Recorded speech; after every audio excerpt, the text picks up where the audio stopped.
ఏంటిది? ఎవరు వీళ్ళంతా? చంపడానికొచ్చిన వాళ్ళెవరు? కాపాడడానికొచ్చిన ఈయనెవరు?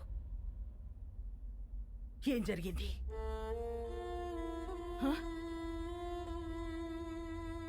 నిన్నే అడుగుతున్నాను రామా, అసలు ఏం జరిగింది?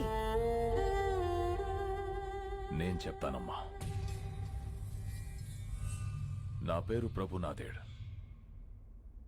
బీహార్ సీఎంని.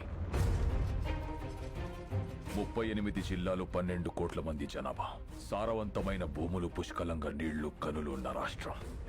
ప్రపంచానికే బుద్ధం శరణం గచ్చామి అని శాంతిని బోధించిన నేలమ్మ. కానీ రాష్ట్రంలో ఒక ప్రాంతం మాత్రం నిత్య రణరంగం ఒక్కడి వల్ల. ఒకానొకప్పుడు బందిపోట్ల నుంచి తీవ్రవాదులను